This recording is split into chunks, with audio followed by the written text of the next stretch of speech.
The NASCAR Gambling Podcast on the Sports Gambling Podcast Network is brought to you by Shady Rays. SGPN is teaming up with Shady Rays for Shady May. Get 50% off of your Shady Rays using promo code SGPN, and then go to sportsgamblingpodcast.com/shady for your chance to win $500.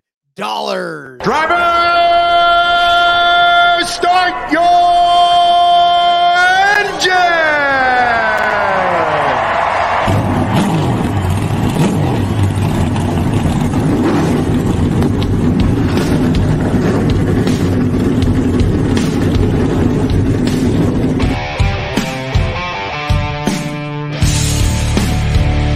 Strap in and pull those belts up tight as the Sports Gambling Podcast Network presents the NASCAR Gambling Podcast. I'll wreck my mom to win a championship. I'll wreck your mom to win a championship. With all the news and the best bets for your NASCAR weekend. It refrains me from not beating the out of you right now because you asked me stupid questions. But since I'm on probation, I suppose that's improper to say as well. If you could talk about racing things, we could talk about racing things. Now, here are your hosts, Rod Villagomez and Cody Zeeb.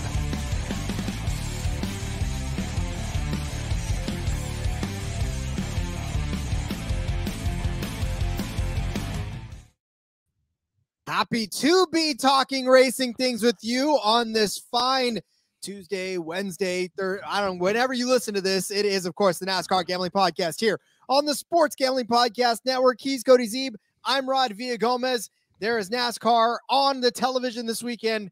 And as always, we are here to break down our favorite betting action for you for Sunday's race because, Cody, we've been spoiled lately where the books having the odds out for us in plenty of time on Tuesday. I think they're catching up, buddy. I think they know we want to do this show for them early.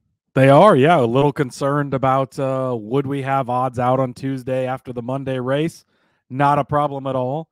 Books are on it this week. They've even got truck odds out already on Tuesday. That doesn't even happen half the time. So they're on top of it. They're almost excited for this Kansas race as I am. And you're going to be at this Kansas race, which makes it all the more exciting. Oh, I'm pumped. I'll be there for the whole weekend. ARCA, trucks, Cup. I'm ready to go. I'm counting down the days. This week is already dragging more than a normal week does. So I'm excited to be there this weekend. Cody has sanctioned already a big wheel, one of those, those tricycle big wheel things race around Kansas Speedway because he just wants more racing. I think he called up a local daycare and was like, listen, I know you've got them. I know you've got the racers. Let's bring them out. Let's do this. So, Cody, if you got odds on that one, I'd love to bet on that as well. It's we can't do anything without having odds on it, right? No, not anymore in this world. Are you kidding me? My kids handicap stuff. I don't even know half the time. They're like, Dad, what would you get? What would you put on this? I'm like, guys, stop. Like, you're not even barely 16. My daughter was doing her she has some Hot Wheels, some NASCAR diecast cars down the driveway the other day, and we were placing bets on who won. That was great. She'll be betting on marbles in some obscure book in Canada. Exactly. Start them young, right? Start them young. All right. Like we said, this is, of course, the Kansas race in Kansas. Cody will be there representing. So make sure you are following the NASCAR Gambling Podcast on Twitter at NASCAR Gambling. Keep up with them all weekend long. Cody, before we even jump into Kansas, man, woo, big news today, my friend. I may have to rethink my entire existence after this. Oh boy. Okay, well, we'll start off with the less crazy news, but RCR did lose their appeal today for the Austin Dillon thing after I think it was Martinsville. So they lost the appeal, so they will lose the 60 points. The team loses the 60 points for the number 3 car, 5 playoff points, and crew chief Keith Rodden suspended 2 races and fined $75K. I believe he's already served has he served both those races? I think he actually might have already done both of them. So maybe he's back. Maybe he has one more. I'm not exactly 100% sure, but and they have to release why they did it now. And so the panel says, as submitted, the nuts are not a thread locking device. They are connected and part of the turnbuckle. The nuts do not lock the assembly. Therefore, the assembly has been modified. So whatever, I guess, was brought up in the deal there, they determined it was modified. So the penalty stays. RCR loses. They will not do a final appeal. They're just gonna stick with it and roll with that. Lug nuts, turnbuckles. Is this wrestling or is this NASCAR? All kinds of big words there. I'm telling you. But the real news of the day, ugh. Jimmie Johnson is going to Toyota. Legacy Motor Club has announced the silly season starting early this year, but Legacy Motor Club has announced they're going to switch from Chevrolet to Toyota next year. Eric Jones, Noah Gragson, both former TRD racing drivers going back to Toyota. I know a lot of people don't like it. For some reason, I don't know why people hate Toyota so much. They've been in Cup Series since 2003. Most Toyotas are more American than Chevrolets and Fords. Hate to break it to you, but they're actually built here. It's quite the difference. So, but anyways, yes. But I think that this is a good move. You look at where they're at in the Chevrolet pecking order, right? You have Hendrick up top. You have Trackhouse. You have RCR. There's Colleague is in there. Spire is in there. You got all these Chevrolet teams. You go over to the Ford side of thing, it's the same thing. A lot of congestion, a bunch of teams. Go to Toyota, Gibbs 2311.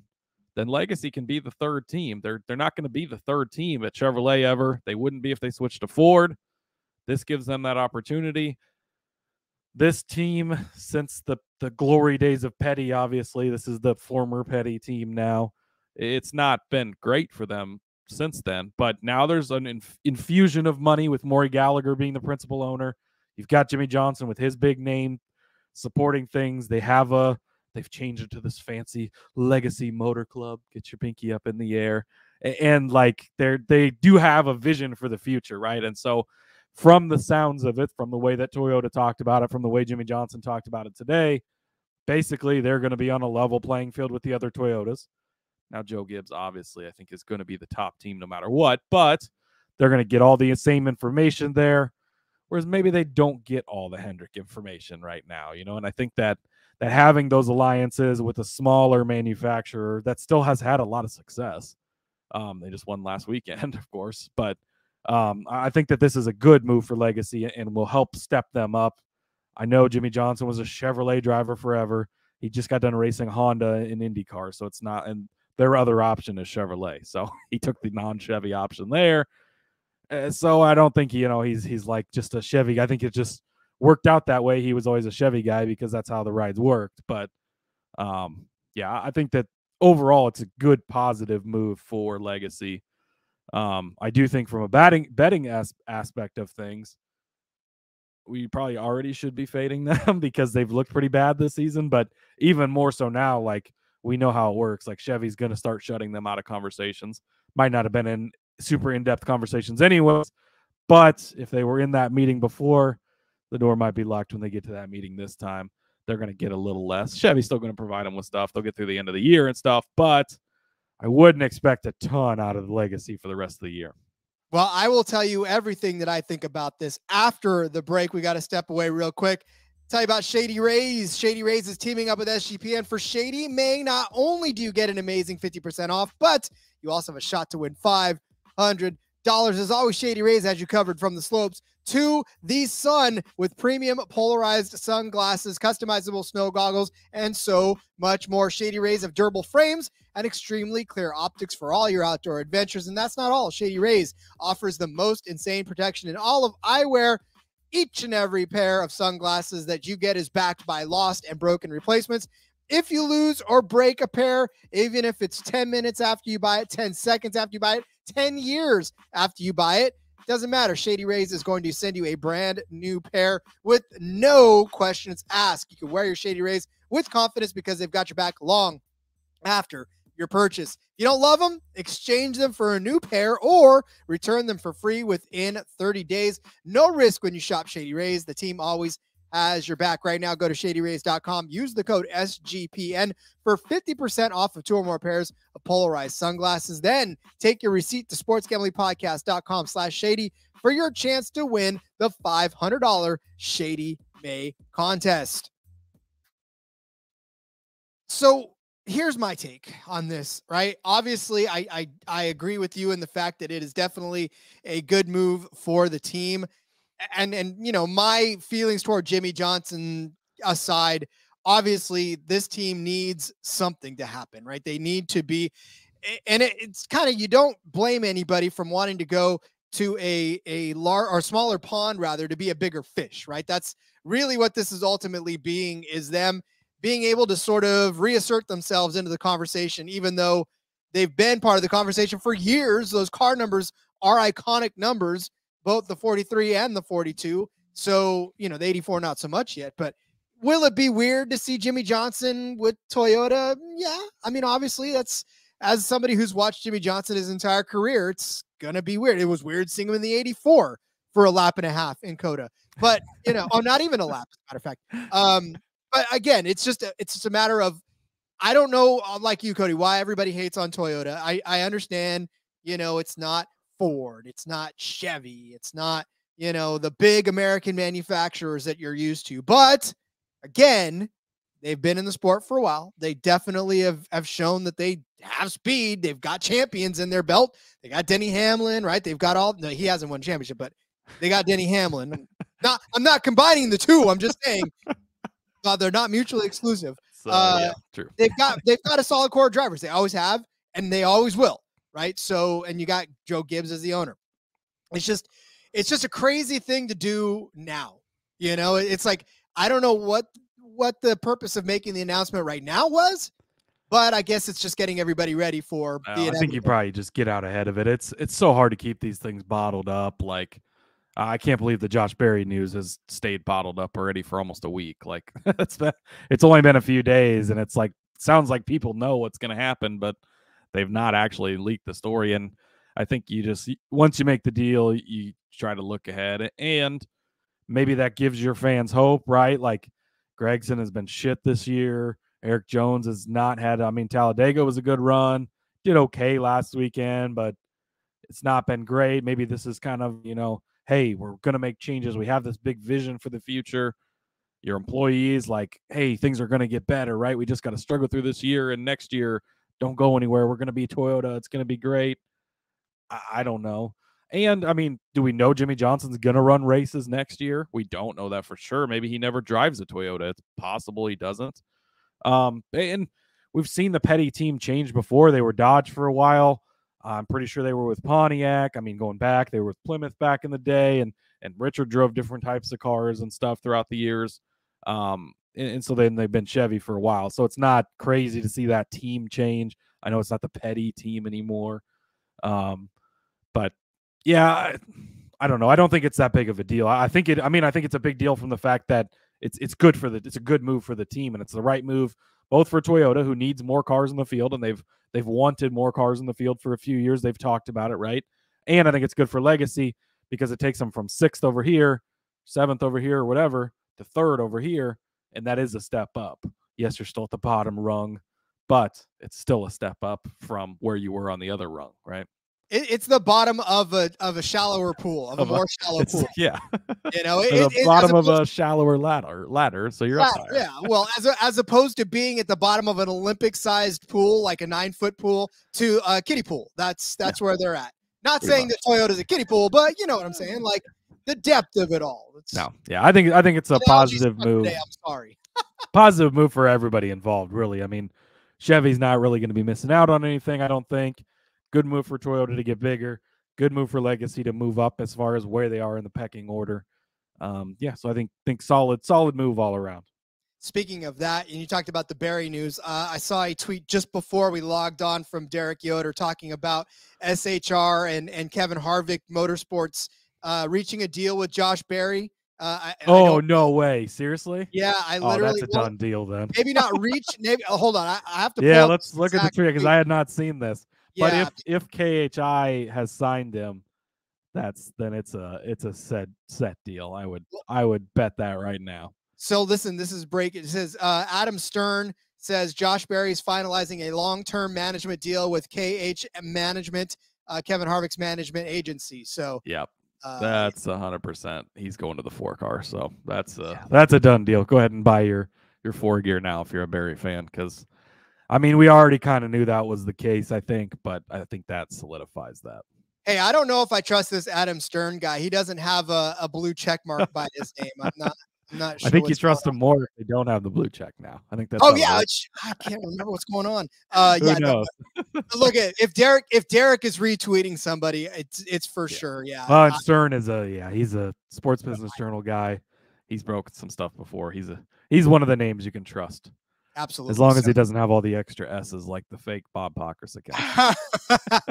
Well, I'll tell you one person that's going to be completely happy about that is just the simple fact that Derek's co-host on the on his podcast is going to be All Things Go podcast. Yeah, Brian Murphy. They need some help over there. Hey, and listen, Josh Berry's going to supply. He has made a hell of a run with Hendrick, and the last couple of weeks that he's been on the track in the 48, in the 9, whatever. Like, it doesn't matter what car he's been in. It's just been and if you keep, as long as Childress stays there, like that would be a great pairing. I think that, I mean, Childress is one of the best crew chiefs in the garage. That it would be a great fit, and Barry has more than earned that ride. Be slightly sad to see Corey not get it, just because I want to see a good ride, but I think Barry deserves a good ride as well. And so I think that will be a great move. Again, not official yet, but unofficially official, I think, at this point. Yeah, I think it's a done deal. I mean, again, if they're already reaching management with Kevin Harvick. Yeah. I mean, maybe that's just the agent he happened to pick up. Who knows? But, I mean, that's, that all signs would point towards a certain thing there. I believe in coincidence, but that's too much of a coincidence. Yeah, agreed. All right. We have got a race to get to. It is the Advent Health 400 from the Kansas. Is it the Kansas Motor Speedway? Why am I? Kansas Speedway, I believe. Kansas Speedway. There's no motors. The Motor Speedway Corporation. They don't have motors. Just Kansas. Just Kansas. But we'll come back from our break and start breaking down that race for you. But let's talk about Underdog Fantasy. We're brought to you by Underdog Fantasy. Best Ball Mania 4 is here, and Underdog Fantasy is giving away $15 million in prizes. Not all at once. Don't get excited, but they are giving it away. You can still win it. Plus, there's plenty of ways to win with NBA, NHL, and MLB with their player prop parlays. All you got to do right now is head over to UnderdogFantasy.com. Use the promo code SGPN for a 100% deposit bonus up to $100. That's UnderdogFantasy.com. Promo code SGPN. We like cars that go around the tracks, but SGPN also has horses that go around the track, and it is Kentucky Derby Week. And the notorious OTB, brought to you by the Sports Gambling Podcast Network, is here for all of your Triple Crown bets. Plus, if you leave a review for the show wherever you get your podcast between now and the Belmont Stakes on Sunday, June the 10th, you're going to get entered into a drawing to win a canvas print. You don't want to miss this, folks. Get in on this contest. It's a canvas print of the Wolf of Oaklawn. That is, of course, the host, Chase Essam, of the OTB podcast. His one-of-a-kind Fallen Bob painting. I'm telling you, we come up with the most creative prizes here on the SGPN. Go get down on that. Go follow the notorious OTB. Go subscribe. Go leave that review. Go win that painting. You want it hanging in your room for sure. It's post time. I don't have an original wolf painted art, so I need to get one of those. In fact, I want to try to win that so you can see it right back here. That would be nice to add to your decor there of the nice plant and then the wolf painting. Mm-hmm, I like it may take the place of my my caricature, that the only one thing that I've ever had drawn of myself. It was it's fun. All right, again, it is the Kansas Speedway. Before we get way too much off topic, it is the Kansas Speedway. This is the Advent Health 400. We will run 267 laps. We won't run them. The cars will run them around this 1.5 mile paved track. No, I'll be running them while I'm there. Just on the inside. Yeah. Cody may try to switch rides with Gregson. I'm only saying that it's probably be like, I want to jump in that 42 car. Please. I could just jump in a BJ McLeod car and get wrecked after 5 laps by or not, a Rick Ware car rather. Get wrecked after 5 laps by Chastain, and then he could tell me he's sorry and it'd be fine. Hey, jump in the Josh Bilicki ride, the 78. Just kind of commandeer that one. I'm sure Might that as well, right? It's I mean, I could get wrecked out by Chastain like anyone else could. Oh my God. Yeah, I mean, listen, it's true. As long as you As long as you just hang around the back and run in front of him when he's on the lead lap, it's fine. Yeah. Past winners on this. Got some good news for Chase Briscoe this week. BJ McLeod not in the 78, so Briscoe is safe. Lucky for him. Josh Bilicki filling in. JJ Yaley's in the 51. Barry, of course, in the 48. And Brennan Poole is back in the 15. He's back in the 15. So yeah, make sure you pay attention to where that one car is out on the track. This entry list is from Bob Pockris with no blue check mark, so who knows? Bob, come on, man. How does Bob not get how does he not get like the honorary check mark? I mean, we're giving it to guys like LeBron. Bob should definitely get it. Oh, for sure. He is the LeBron of the NASCAR That's right. garage. All right. Again, in this last spring race, there were 8 cautions for 47 laps. The margin of victory between Kurt Busch and Kyle Larson was 1.4 seconds, 18 lead changes in a 3-hour and 13-minute race. Average speed, 124 miles an hour. The pole speed was 179 for Christopher Bell. There were 2,167 green flag lap passes, and that was the spring race, ladies and gentlemen. That was the first race on this track with the next-gen car. So we are in for a treat this spring. You were there last time too, weren't you? Yes, I was there for the spring race last year. A lot of fun. Potentially saw Kurt Busch's final win. Got to be in victory lane with him. That was pretty cool. Yeah, and that beautiful Jordan car. Oof, love that one. That was a nice one too, for sure. It's a Jumpman car. Yes. All right. Well, we have isolated some bets that we like, as we always do, and we will go ahead and start loading those up for your card. Cody, where are we starting? Yep, I am going to start with Kyle Busch over Joey Logano at -110. This one's over on Caesars. And for me, it's just look at what Ford has not done on intermediates this season. Look at how they've lacked for speed. I mean, we've talked about it with the SHR guys last week. Ryan Blaney did look fast. He looked good.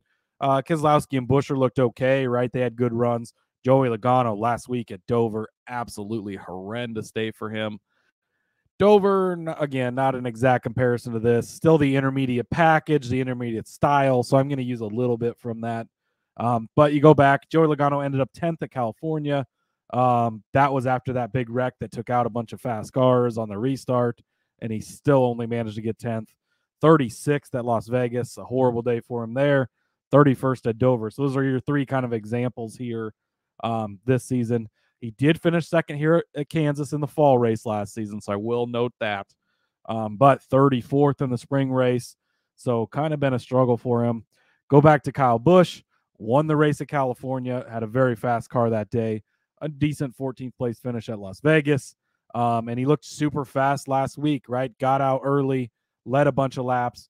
Then he got behind the 8 ball, and things just went downhill from there. They kept trying strategies, throwing darts at the wall after the speeding penalty. He got the damage. So result wasn't necessarily there. But he did finish 3rd here in the spring last year, and then he suffered some damage in the fall race and ended up in 26th. So, but this for me, it's just Kyle Busch has looked good on intermediates this season. Chevrolets have been fast. The Fords have not been fast for the most part. Joey is so unpredictable. Again, he's a guy that he pops up sometimes, doesn't other times. And I just am not trusting what I've seen lately from him at a place like Dover last week and at the intermediates so far this season. So give me Kyle Busch over Joey Logano, -110 on Caesars. Called the Todd Gilliland over Joey Logano upset last week. Just want to throw that out there. You sure did. The bracket challenge. You sure did. So trust Cody for all of your head-to-head needs. And listen, honestly, for Joey Logano, he come in as the reigning champion. You expect a better start to your season. You expect to have a little more pull. Poor Joey, not necessarily where he wants to be right now, defending his title. I'm all right with that. Kyle Busch does seem to have a little momentum, which is why I have loaded him up as a top 3 car. I'm a little surprised at the number on this, which is why I added this to the card almost immediately. Kyle Busch is at +425 for a top 3 finish. You talked about it just a second ago. Won at California, another 1.5-mile track, right? He started on the pole, had a fantastic start to the race. Obviously, that was a pit thing, but this is the thing with Kyle Busch too, especially this season, right? you know that he's fast. We know that he's fast. He knows that he's fast. But unfortunately, things keep happening to kind of knock him down some, which is why I think this is such a great number for you to pounce on right now, because not only have we seen his speed this season, but on this track in particular, you talked about a little bit ago, he won in 2021, but he finished third in the spring race here. He finished fifth in 2020, third in 2019, second in 2018. He's got a pretty strong record of top three finishes, one in 2016, 2014, he finished third. So again, Kyle Busch is dangerous and can and should get a top three finish on this track. And I mean, we played into the narrative a little bit to start the year off. It's pissed off Kyle Busch is going to be a good Kyle Busch. Now, unfortunately, a pissed off Kyle Busch has been a good Kyle Busch, but unfortunately, it's not always the case that it'll finish that way. So I'm hoping that this 8 team learns something, right? I hope that they take something home and just learns from this pit stop strategy and not to get him into trouble. And if he can just be as fast as he's been all season long, I think he's right there in it at the end. I think he's a top three car. I love plus 425 for this top three. It just seems like a steal to try to put this out there. Yeah, I think that the plus 425 part of this is what's really crazy. Like, we're getting that on some other guys to win this race, and you're getting that on just a top three for a guy that's been fast, has shown speed on these types of tracks, already has a win on a comparable track in Auto Club. So yeah, I think that's a great bet. Going back to the Joey Logano thing too, just real quick. So he won the race at Atlanta, and in the 6 races since then, 28th at Coda, 7th at Richmond, decent run, 37th at Bristol Dirt, 2nd at Martinsville, had a good race there, 30th at Talladega, 31st at Dover. So in the 6 races since that win, 28th or worse 4 times. So things have not been going super great for Joey Logano lately. But back to your Kyle Busch, I like that one. Really, really good odds for the top 3. So I fully back that one. Next up for me, Rod, if you're watching on the YouTube, here he is, Corey LaJoie. Found him in a head-to-head this week, and I like this one. He's matched up against AJ Allmendinger on Barstool Sportsbook, and he's at plus 144. So not only are you getting him at, in a head-to-head, which just I love to see anyways, but you're getting him at plus money pretty decently. So let's go back and look, right? AJ Allmendinger at Auto Club. If you remember, like 5 laps into that race, I think he just lost control, spun out, wrecked the car. His day was done that quickly, and it was just over. Finished 18th at Las Vegas. That's an all right finish. 18th last week at Dover. Those are all right finishes as far as the intermediates go. You go to Corey LaJoie, though. He has been having a season. 14th place finish at Auto Club. Finished 20th at Las Vegas, which is not a bad finish. That's a good enough finish that it could beat AJ. It didn't beat him that day, but not that far from, they're in the same vicinity. And a 14th place run last week, where honestly he probably could have had a better finish had things gone a little differently towards the end there. But he was running, top 15 all day long, had a good-looking car. He was 19th in the spring race here last year, so another solid day by Corey LaJoie. They're just stacking pennies over in the Corey LaJoie camp, and things have been looking better and better and better for that Spire 7 car. And AJ Allmendinger, and honestly Justin Haley too, they just have been very unimpressive. Like, when's the last time on a basic oval track like this that we've even heard him talk about AJ Allmendinger? Like, you don't really hear it. And with Corey LaJoie, it's like, wow, look what he's doing. Like, here he is running. He's constantly chipping away and stacking those pennies and getting there. Now you're getting him at plus 144. I think that's appropriately priced because Allmendinger still is in a better car. I will give him that. But I think the way that 7 car has been running, they've even shown speed. You're getting to a bigger track. That's where you would be maybe a little more concerned. Like, are they going to have as much speed? But we've seen it. We saw it last year here at this race. We saw it at Auto Club. We saw it at Vegas even. And then last week at Dover, a little bit of a smaller track, but he still had plenty of speed. So I don't think that's going to be an issue. And I don't trust AJ Allmendinger outside of road courses right now. Like, he's just continued to have not super great runs. So give me Corey LaJoie over Allmendinger. That's plus 144, and that one was over on Barstool Sportsbook. We talked about Allmendinger, and we've talked about him at length as far as how, we expected Kaulig to be able to maybe pour a little more attention into the Cup program because Allmendinger's over there full time now, but it just feels like only one college team can do well at one time. And right now the Xfinity team is actually doing much better than the Cup team. So yeah, I feel bad, but I still like Allmendinger. Yeah, I don't know. It's so hard to like a driver that's not Jimmy Johnson, that's not necessarily winning as many races. Yeah, it's welcome to being a Husker football fan for the last 20 years. It's rooting for a team that sucks all the time. It's frustrating. All right, speaking of rooting for somebody that sucks, we are going to turn our attention to Martin Truex Jr., who stopped sucking. No, look at you. Oh, okay. Stop sucking. I was going to say, geez, guy just won a race and Rod's already shitting on him, and he's going to bet on him. Not even close. Like, this is what I'm saying. Like, all last season, you were joking that this guy's been retired already. Martin Truex Jr. out of retirement, wins last week. Not calling him out to win this week, but I will say that a top 5 finish doesn't feel like it's completely out of the realm of possibility for Martin Truex Jr. Look at this season has been especially, well, it's been better for him overall. In his 11 starts, he's got 4 top 10 finishes, which is more than we could say last season. 2 top 5s, and of course that big win at Dover last week. He finished 11th in California earlier this season, but look, in 2 of the last 3 races, he's actually had a 3rd place finish or better. So it's actually fun to root for Martin Truex this year. Look back at what he's done here, though, in particular in Kansas. In the 78 car, no less. In 2017, he swept the season, won both of those races, finished 2nd in 2018, 5th in 2018, a bad 19th place finish in 2019. Kind of throw that out. 6th place in the fall of 19, 3rd in the fall of 2020. And then, of course, that second race, he finished 9th, 6th, 7th, 6th, 5th in the last 4 races. I'm not a mathematician. One is a top 5, but the other 3 are very, very damn close to top 5 finishes. Almost half, 34%. Okay, not almost half, but you know, a pretty decent chunk. A third of his almost 30 starts here. I swear to you guys, I will get better at math someday. Not saying it's today, not saying it's tomorrow. Soon I will get better at math. A full third of his starts here have been top 5 finishes.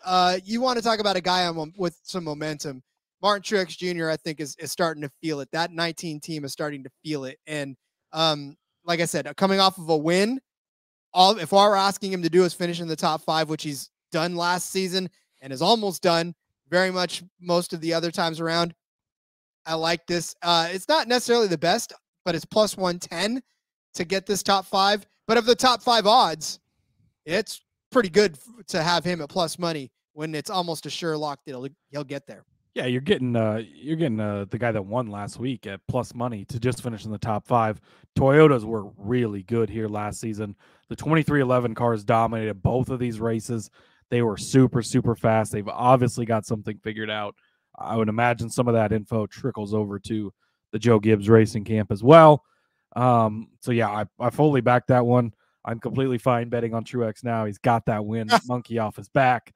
So I have no limits on betting Truex anymore. So I like it. Next up for me, Josh Berry, top 10 plus 190 over on Caesars. I mean, do I really need to tell you why? This guy is good.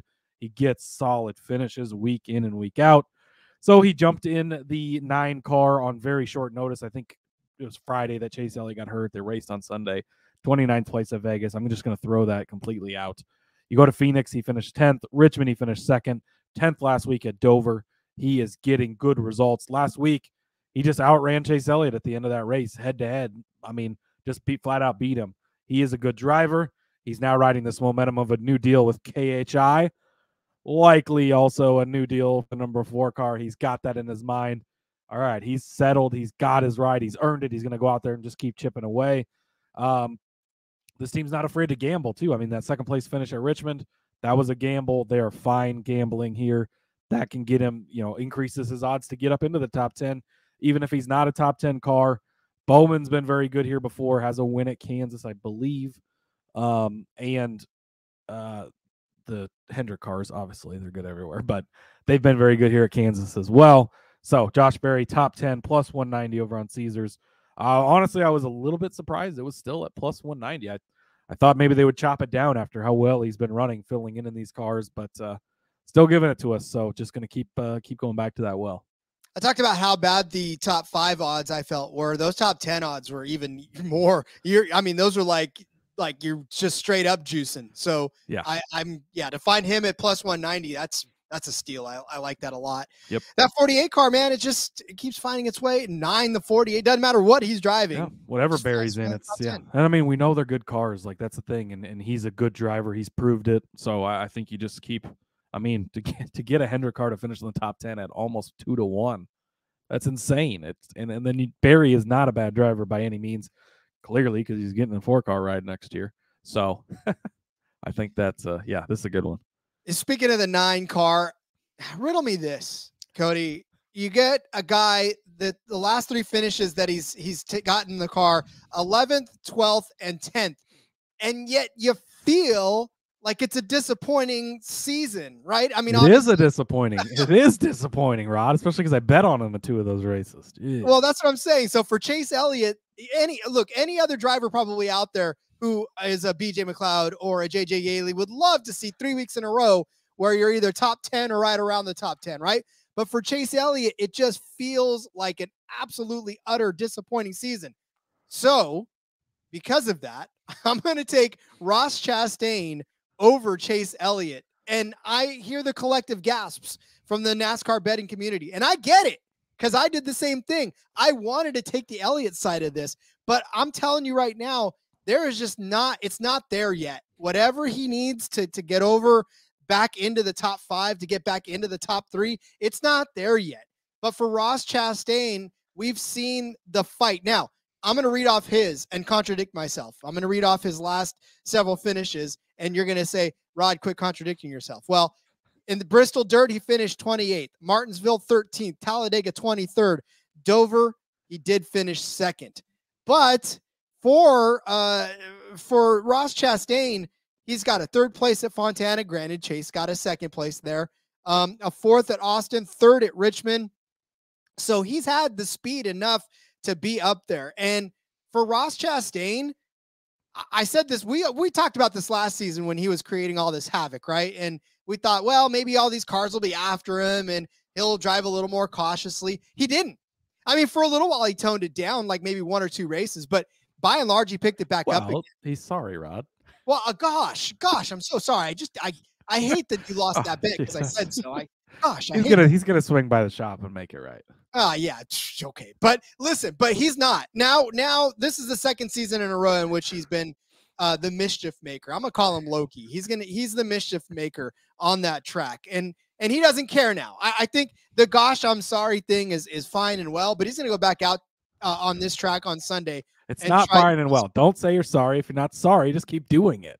I know. Well, yeah, just keep doing it. Don't say you're sorry. Then it's fine. But last season here, he turned in 2 7th place finishes, did Ross Chastain, where Chase Elliott on the last couple of races here in Kansas, a 29th and an 11th place finish. So again, before that, Chase Elliott had 2nd, 5th, 6th. So, I mean, it's not like he's not good on this track, but last season, not a really good season. He's coming off of the injury where he's still trying to feel his way back into the top 5. I don't know. I just feel like momentum is more on Ross Chastain's side right now, given especially his 2nd place finish and what he ran last week. It hurts. It sucks, whatever, but I'm taking Chastain over Elliott minus 110. No, I think this is the right call, as much as it pains me. Obviously, I'm a huge Chase Elliott fan. I've been big on him, but just the way that things have been going, I think the momentum is in Chastain's favor. You have to roll with that. Could Elliott come out, sit on the pole, lead every lap, win this race? Would we be shocked? No, it's a Hendrick car. It's a 9 car. It's Chase Elliott, but hasn't been there lately. So you got to roll with it. I'll have more comments on Chastain in a bit, but unfortunately, I truly am sorry, unlike Chastain, but I will take him in this matchup. And it's funny. Like I said, man, I'm bagging on a guy that's basically a top 10 car, top 15 he's car. Leading the points too. He's the points leader. And yet, yeah, it makes it's so, because it does. It feels almost dirty to bet on him and like oh, well, everybody hates him and everybody wants to wreck it, but nobody ever does anything. And so you just got to bet on him, I guess, until he sucks again. I don't know. I mean, he's proven at this point that he's worthy of betting on, even to beat a guy like Chase Elliott. So you just got to roll with it. Next up for me, I'm going to dip back into the Toyota camp. I'm going to take Ty Gibbs for a top 10 at plus 160 on Caesars. And I'm going to take Bubba Wallace for a top 5 at plus 200 on Caesars. For Gibbs, I mean, it's just been the consistent run fast. 16th at Auto Club earlier this season, 22nd at Vegas, fell off a little bit there.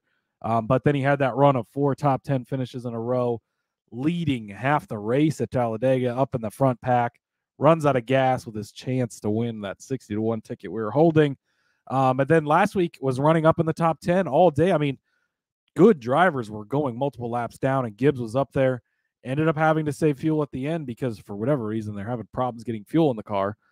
So he ends up with a 13th place finish and falls out of the top 10, but had easily a top 10 car. Toyotas were very good here last season. Gibbs has been good on these mile and a halves in the Xfinity Series and all that stuff. So I feel like Gibbs is a good bet, again, at plus money. Like you said, the top of the plus money, or, the top of the top 10's not a bunch of great. You got to lay some juice and stuff, but you find these couple guys down here farther, Barry, Gibbs, these are the type of guys who can do it. And so, yeah, plus 160, I like that. Bubba Wallace, I waffled back and forth before the show, Rod. I had him in there to win. For the record, shop around. He's plus 1,800 at MGM.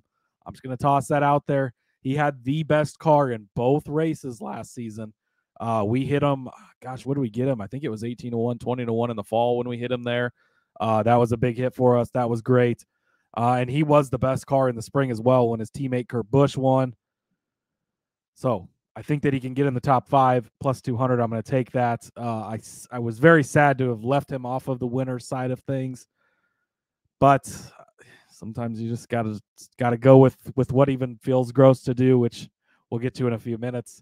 But I do like Bubba for the top 5. So Ty Gibbs, top 10, plus 160. Bubba, top 5, plus 200. Both those over on Caesars. You laid out Gibbs's case. I'll further that as well because I saw a matchup I like, and that's Gibbs over Suarez. Gibbs is on the minus 105 side of this, so Suarez is actually the favorite. And, really, again, it's mainly because Suarez has the track record here in a cup car over Ty Gibbs, whereas obviously Ty Gibbs cut his teeth in the Xfinity Series, and not even for that long, honestly. But it's not as if Suarez has a fantastic track record here with Team Wreckhouse. In the spring was his best finish in a while, actually, in that 99 car. He did finish 10th in the fall, rather. I'm sorry. But in the spring, he finished 33rd. The fall of 2021, he finished 15th, 11th. So in and around the top 15, but he had a 27th place finish in the 96, 18 in the 96 as well in 2020. So like I said, it's not like he's got fantastic track record here. But you look at what Gibbs has done this season, just a string of solid finishes. Obviously, Talladega was, you just talked about it being a fuel thing for him, but he ripped off a string of top 10 finishes between Atlanta and Bristol dirt, right? So, but for Suarez, it's been such a crazy up and down season for that guy. He starts off the season with a 7th place finish in Daytona. It's like, yeah, Team Wreckhouse is in it. Fontana, he gets 4th. It's like, hey, man, Suarez, that 99 car is looking good. Vegas, another solid 10th place finish. And then the bottom falls out. Phoenix, 22nd. Atlanta, 29. Austin, 27. Richmond, 23. Bristol, 25. Martinsville, 17. Has a fine, nice 9th place day at Talladega, and you're thinking, okay, he's back. But then crashes out at Dover, finishes 35th. Suarez has just not been good this season for the back end of it, and it's just fallen on some very, very hard times, whereas his teammate is up there. And maybe I know that they're committed to Suarez. I know they're committed to him for a while, but maybe, I don't know, maybe he goes someplace where he's not second fiddle to Chastain. Maybe he tries to find a better ride. I don't think it's going to happen. Cody's like, no. He's locked in. They're not letting him go. I know. Justin Marks believes in him, and he brings a lot of sponsorship money. He ain't going anywhere. No, of course not. But anyway, so like I said, for Gibbs, obviously we've seen the steady. You just laid out exactly why he's been such a good car and a top 10 finisher. I don't think Suarez is going to get in the top 10 in this. I think Gibbs will, and that's about as simple as that. So I looked at this one because I when I saw it, I thought the same exact thing. Then I was looking back at what Suarez has done this year on intermediates, and I mean, he ran 4th place at Auto Club. He ran 10th place at, or where did he? Wait a minute. He ran, 4th at Auto Club, 10th at Las Vegas. My tab's being all funny, but good solid runs in those races. We just talked about the Chastain speed that Chastain has had. Suarez, he jumps up every once in a while and just surprises you, and you're like, whoa. We didn't really get a chance to see it last week. He spun out early and wrecked and had problems. I don't know. I'm not as confident in this one, but I do like Ty Gibbs to get you that good solid finish. You can't necessarily rely on Suarez as much. His results are much more of the up and down trajectory, the roller coaster ride. So I think for that part of it, you can side with Gibbs, and you're getting a minus 105. So I don't dislike it at all. Next up, Rod. You ready to take it? I told Cody he's going to need a shower after this show. No, not for this one. This no, not for this one. Yeah, that's the next segment. I'm going to need a big shower after that. This one, how is it? So BJ McLeod not in the race, can't get the matchup with Chase Briscoe. How are they gifting us this? Do not run as fast as you possibly can to DraftKings. Josh Berry over Chase Briscoe, minus 115. This is the most confident bet I've ever placed in my life. I'm going to tell you that right now. I cannot. These two drivers should not be. BJ McLeod beat Chase Briscoe on speed last week at an intermediate track, and this track is a half mile bigger. BJ McLeod in the number 78 Live Fast car that sucks ass beat Chase Briscoe on speed last week, Rod. And this week he's matched up against a Hendrick Motorsports car. Are you fucking serious? What? Also, by the way, this has already been brought up in the Discord, so you should be there because these guys are all already bet on it. And so it's likely going to move here soon. But Ty Tiger 77, shout out to him. He said Briscoe equals brisk no. And I absolutely love that. So shout out to you. That is great. I really still hope this is around on Saturday when I'm heading that direction to the legal bet. I'm going to be in a legal betting state this weekend. I have to check, see. I don't know if in Kansas if you can live bet. Might even be able to live bet from the track. That would be great. Oh my goodness, Rod. This to me, again, anything can happen. They run the race for a reason, and Barry could have a problem. Things can happen. But when it comes to speed, these two cars will not be anywhere close. Barry will be 20 positions better than Briscoe on speed all day easily. I would take this bet at Barry plus 20 positions or minus 20 position. Like if it was Barry favored minus 20 over Briscoe, I would take it. I can't believe this is a straight head-to-head at minus 115. This just is absolutely flooring to me. This will probably be the biggest investment of my life, likely. That's how crazy this matchup is. I don't understand why BJ McLeod, Rod. Hey, listen, I first of all, I'm not setting the odds on this one, so I can't even tell you. But also, just the simple fact that you are so passionate about fading Briscoe. Like, look, we faded. No, listen, we faded Hamlin a lot last year. You were never this adamant about fading Hamlin as you are about fading Briscoe. Like, we want to have beers with Briscoe, obviously. I bet on Briscoe. I won. I mean, he cashed the top 5 for us at Martinsville. Or was it Martinsville or Bristol Dirt? One of the two. Like, I love betting on him. Dirt, short, flat tracks, great. He's awesome there. Phoenix, you can bet on him. Martinsville, all these tracks. New Hampshire will probably bet on him again. Outside of that, these Stewart-Haas, we even saw it with Kevin Harvick. If Kevin Harvick is struggling on an intermediate track like last week with speed, that is not good for this whole team. I mean, I literally on my notes, I wrote bro. That's my note. That's the only note I have because I don't even need. But you go back and you look like 20th at California, so that was okay. But that was even after that big pileup that took out a bunch of cars, and BJ McLeod finished 24th that day. So. And then Las Vegas, BJ McLeod's in 32nd, I think it was, and here's Chase Briscoe in 28th. And then last week, McLeod beat him. He beat him, and Chase Briscoe started 6th place in that race on the metric after a good run at Talladega. I mean, he had, Bristol Dirt 5th place, Martinsville 5th place, Talladega 4th place. Those are tracks he can run good.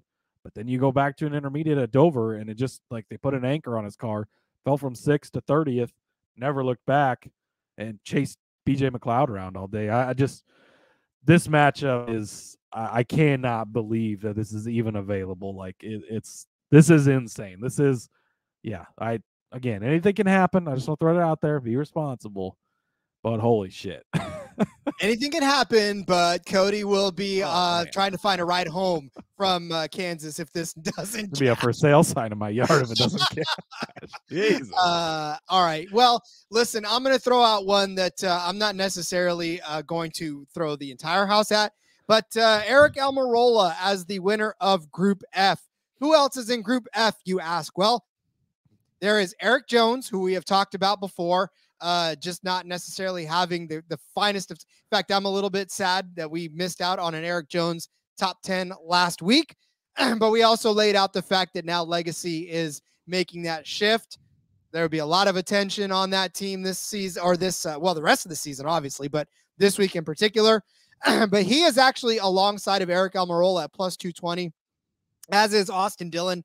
All three of them are at plus 220 to win this group. Ryan Preece is also in this group at 300. Look, we've talked about Austin Dillon already at length this season. It's frustrating for him to be. This has got to be the grossest group. It is. They just went and who are the grossest people? They left out Chase Briscoe. Sorry, but otherwise, the next grossest people they could find and threw them in this group.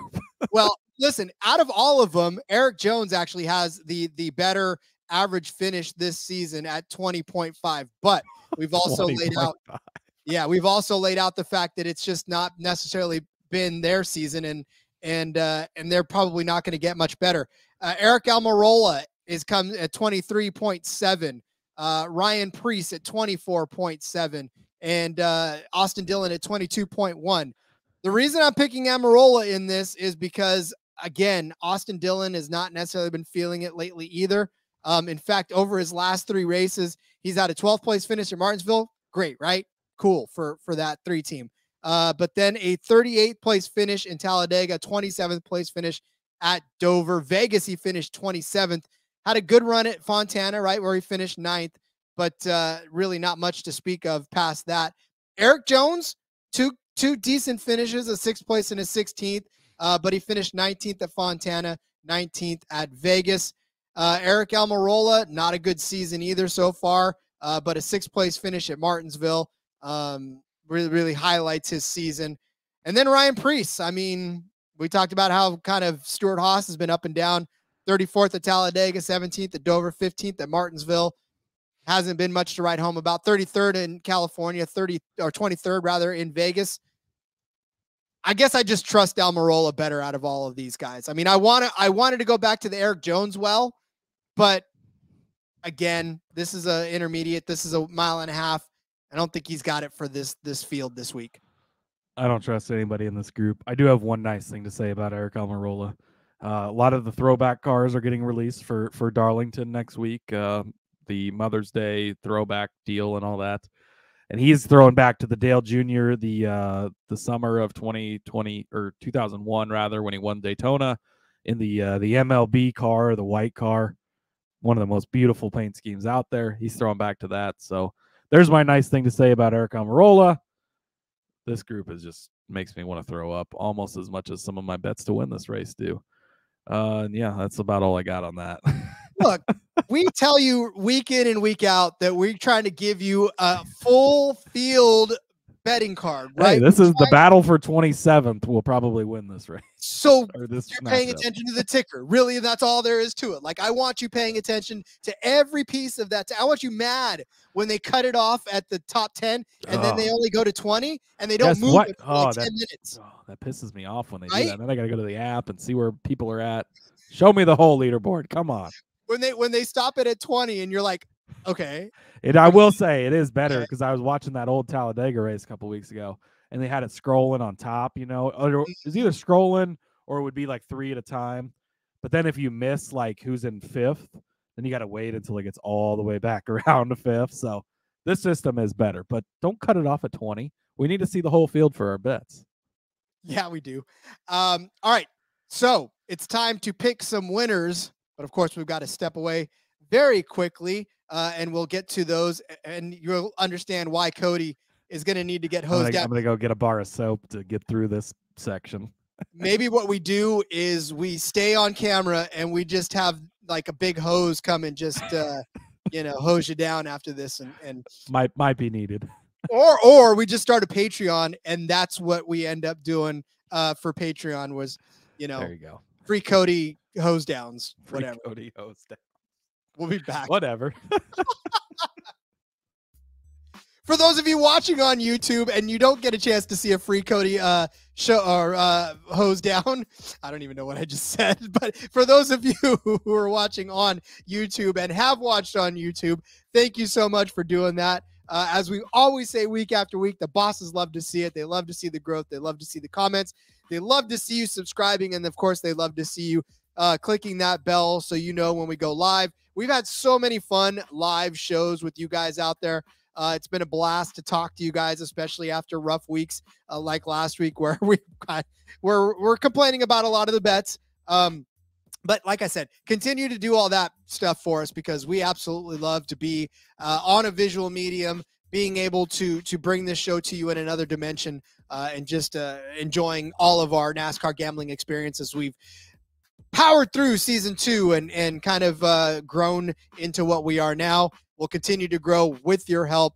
Please do so. If you're already listening on an OG platform, Apple Podcasts, Spotify, wherever you get your podcasts, please feel free to leave a review. Tell me why I need to learn math, why I need to learn English, and all that other good stuff. So it's a lot of fun to have you on board. You guys were the OGs. We love you so much. So leave a review, help the show continue to grow and flourish. Hey everybody, if you play fantasy football, especially in auction leagues, or you're a whiskey fan. Yes, exactly. Check out the Sports Gambling Podcast Fantasy Football Channel show, Old Fashioned Football. Coming to you every Tuesday morning, give us a listen. We'll bring you the latest fantasy football data, including the injury report, studs and duds, waiver wire targets, and suggested fab. Market movers. After all, we are the Marks. He is my hubby. And she's J Mark's wifey. And we're bringing all this to you while drinking an old-fashioned and giving you our honest review of a different whiskey every week. All that and more, hop on over, give us a listen, come for the football, stay for the whiskey. This ad's almost done. Going once, going twice. Sold.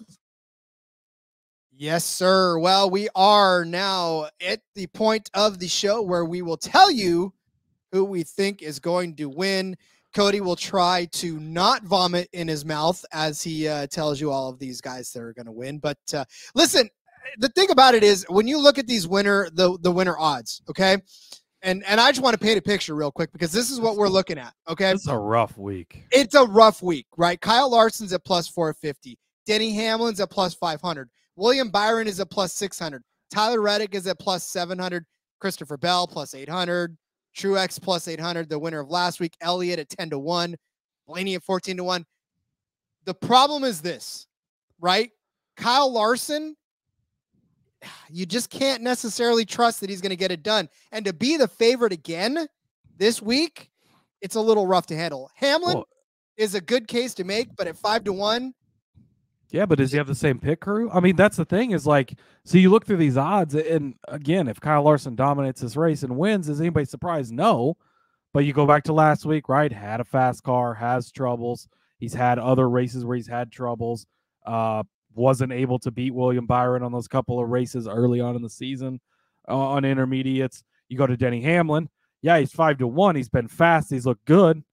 His pit crew fucks up every single pit stop he's ever had this season. Like, he said on his podcast, what was that, today? I think it was. But he was talking about he's got the most quality passes according to NASCAR, blah, blah, blah. And that's because he has to keep passing the same cars all the time because his pit crew sucks. So yeah, can Denny Hamlin win this race? Absolutely. Would I be surprised? Yeah, he has before. Would I be surprised? No. Toyotas were fast last season. 2311 was fast last season. Guess who owns the 2311 cars? Denny Hamlin. You think he doesn't have all those secrets? Of course he does. Like, he could do it, but at only 5-1, do you want to lay that? William Byron at 6-1. Now you're starting to get into guys you can make a little bit more of a case for.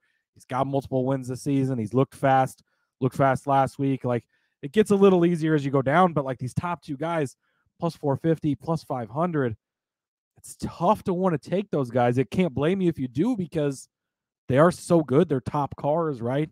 Then you get a guy like Chase Elliott all the way down at 10-1, and it's like that's where you want to take a guy like that. But what's he done for me lately? Like, nothing. So it makes it difficult. So, yeah, it was rough. This first choice, not rough at all. Love this pick. I plan on betting on this guy going into this week. This is my favorite pick on the day. Tyler Reddick, plus 800 over on MGM. Shop around again. He's plus 700 on some other places, but plus 800 on MGM. The 2311 cars were the best two cars here last season. Tyler Reddick has been very good on intermediate tracks. He struggled on some of the shorter, flatter tracks lately. Again, not really his forte. Super speedways, so. But he's been good on intermediates. And the 2311 cars were so good here last season. Bubba had the best car in both races. Kurt Busch looked really good in the spring race where he ends up winning, although he had the second best car that day to Bubba Wallace. But pit crew issues are what cost him. So Tyler Reddick, absolutely love that bet. As I scroll through this odds board, Ross Chastain is 14-1. We already talked about him, Rod. How can you pass up a guy that's been this fast, that's looked this good at 14-1? I mean, it doesn't really fit. He had probably the second best car last week, arguably the fastest car. Like, maybe he catches Truex. Maybe if they do it differently on the pit strategy, or, I mean, if Truex takes 4 tires, Chastain ends up in front of him. Like, there were many points in that race where Chastain could have won this race. Go back to Auto Club. He led 91 laps, finished third place that day, but a good, fast, solid showing on an intermediate track. Ended up 12th at Las Vegas. But again, last week led 98 laps, finishes in second place. He was 7th place in both races here last season. It's a nice, strong, towards the front finish. I don't want to bet on Ross Chastain, to be honest with you. But at these odds, as fast as he's proven to be lately, we know he can get it done. We know he's had fast cars.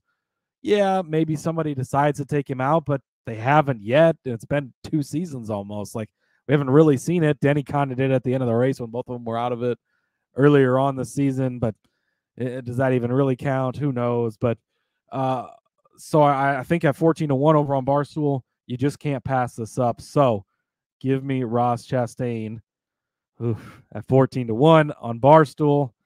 And then, Rod, coming out of retirement, do you have music for me?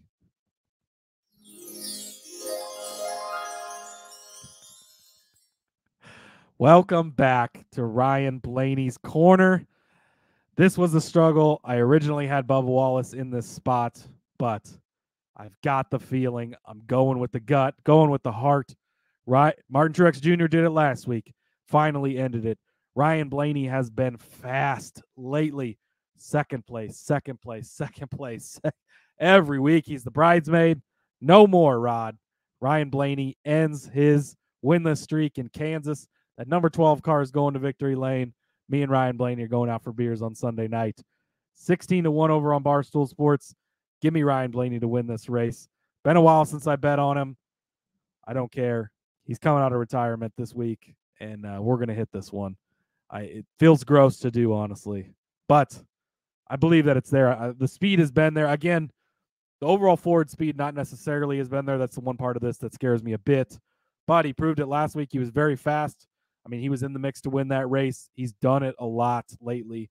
Been in the mix. He's been so close. Truex finally snapped it.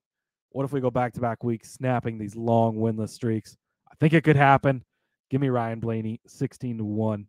Also, I threw out there on the F1 Gambling Cast. By the way, go listen to that. We had a 16-1 there last week. That was a fun hit, but good show this week. But I threw this one out there, so I wanted to throw it out here as well. Caesars does have a boost over there. of Max Verstappen to win plus Chase Elliott to win. At 20-1, Max Verstappen is minus 200 to win the Miami Grand Prix. Likely going to be the best car. Does he win every week? No, he didn't win last week despite being minus 250, so it doesn't always happen. But I feel like that's such an almost like just you kind of put that in and that side is likely going to hit this. I mean, it's got a minus 200 chance of hitting. And then that gives you Chase Elliott at 20-1. At those type of odds, I feel much more comfortable than the 20-1. Or 10-1 rather that he is anymore. I mean, had they put Max and honestly anybody else in this top 10 probably in the odds over here to win that race, I would probably just take it either way. So I want to throw that out there. 20-1. I think that boost is worth it because the Max side of things is almost so certain that then it gives you Chase Elliott at 20-1, which I think is a really good value. I concur. Again, just basically your whole list of winners, the 2311 cars for sure. Love that and love Reddick in that because this is his first chance to be in that ride. So it's his first chance to try. Both 2311 cars that won last year was the 45 both times. Kurt Busch was in the 45 in the spring, and then Bubba had switched over to the 45 for the fall for the points deal or whatever, but that was the car that he won in. Yeah, and again, like I said, I love that. Blaney, I don't know. I know you feel it. I can imagine the call home now when he does win. Hey, babe, I'm not going to be home anytime soon. Me and Ryan Blaney we're going to go hit the town right now. Yeah, Don't wait up. Yeah, partying with Ryan Blaney. It's going to be a late night. I want to see every story that comes out of that. Every Twitter story that comes out of that. Hey, his girlfriend's a Hooters girl. There's a Hooters right across the street from the track. That's probably where we're going to end up. I'm just putting that out in the universe so it's there. Serendipitous. All right. Well, I am going to go with a guy also that hasn't won in some time. And that, of course, is Brad. The spelling correct. Good job.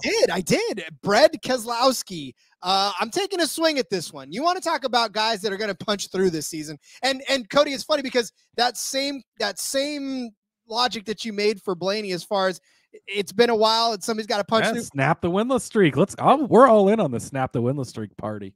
We are. So Brad Keselowski's at 30-1 to win this race. And he's done nothing short of just get better this season. We laughed at him a lot last year. We laughed at him along with Denny Hamlin about, these guys aren't good. Truex, these guys aren't good. But I think it just took a year of him being owner-driver to settle into the world, right? To settle into things. And he's starting to show some speed. Finished 7th in California, 2nd in Atlanta. He led 47 laps in Atlanta. In fact, he's led laps in every single race but 2 this year, and that was Austin, which is a road course, and I'm pretty sure you're not necessarily all that surprised about that. And then at Bristol Dirt, and, it's Bristol Dirt. Once again, not necessarily all that surprised, but he did climb his way up from 33rd to 17th, which is not easy to do, especially in that particular race. What has he done in the last couple of weeks? Well, he finished 5th in Talladega, which, again, I know it's a super speedway. I know anything can and will happen, but you got to still have some speed to stay up in the top 5, top 4 of those, or top 10 in that race, and stay out of trouble, which he did. Even led a couple of laps along the way. And then in Dover last week, he started 4th. Of course, that was the metric, but he hung around in the top 10 and finished 8th. And there were certain points in that race where he actually looked pretty damn good. He led 8 laps in that race as well. Pit strategy, yes, I get it. But we saw pit strategy work out for a bunch of people in that race. It could have been him. He put himself in the mix to do so. On this track, last season in the 6 car, not good. 14th in the spring, 25th in the fall. We've documented already how much Brad Keselowski sort of suffered in that 6 car in his first year there. But in the spring of 2011, he started on the pole, finished 3rd in Kansas in 2020. In that one race, he started 8th, finished 4th. In the first race of that, finished 2nd.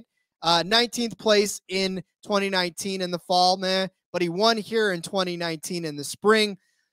Brad Keselowski's gotten it done on this track before. Brad Keselowski has not forgotten how to drive a race car. He's just had probably tons of other things on his mind, a la Martin Truex Jr., a la Ryan Blaney.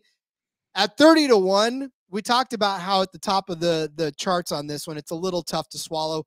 We can't fault you for betting any single one of those folks. In fact, find the one that you like, put some money on it. But if I'm throwing a long shot out there, which I hardly ever do, I'm throwing Brad Keselowski at 30-1 to punch through to get his first win of the season and the first win in a while. Who's the biggest gambler in the field, Rod? Not me. Brad Keselowski is that guy.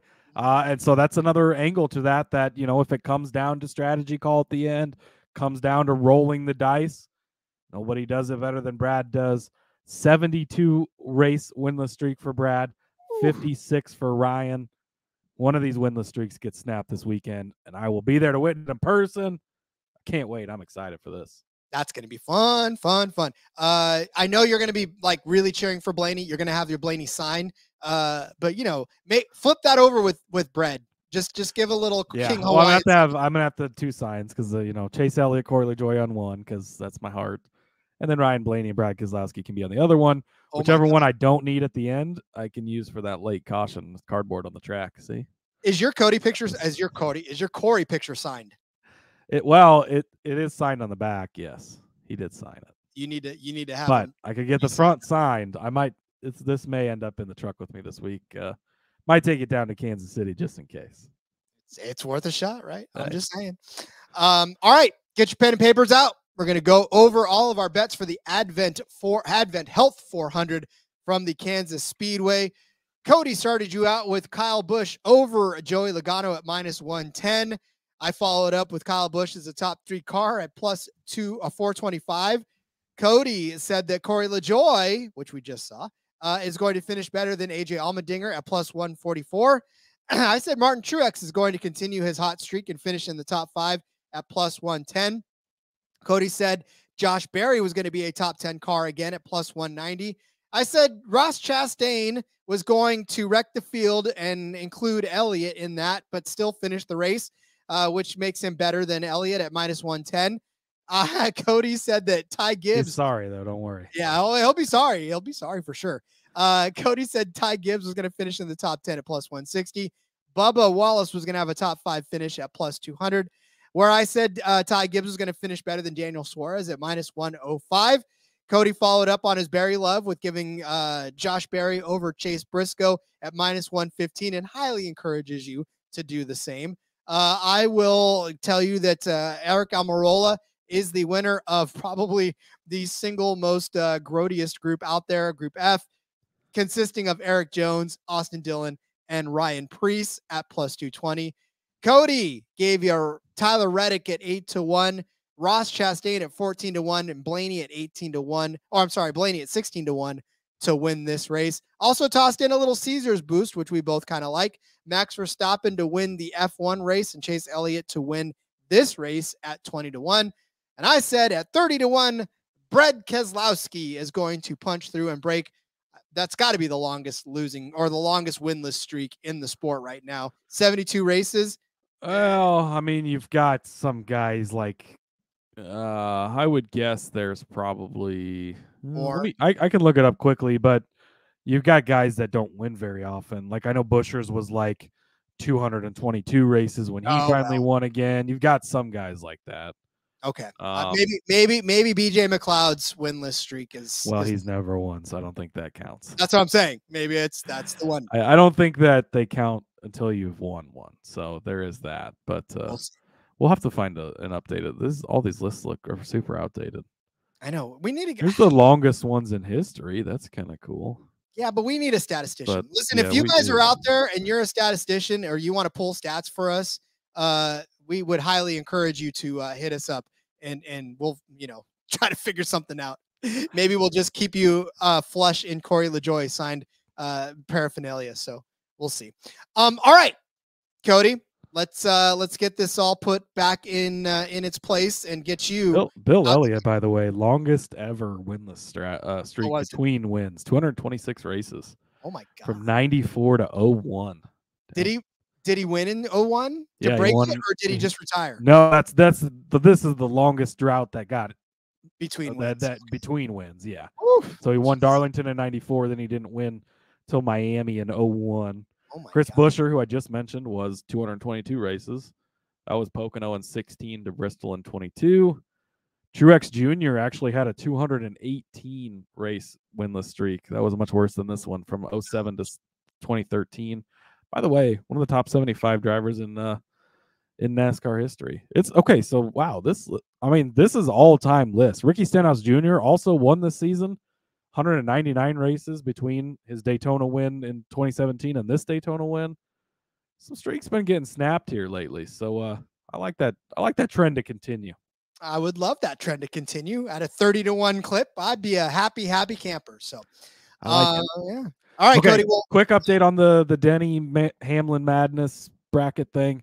With the site we've used, they had an issue where there was a glitch and I couldn't see the names. I could only see the emails.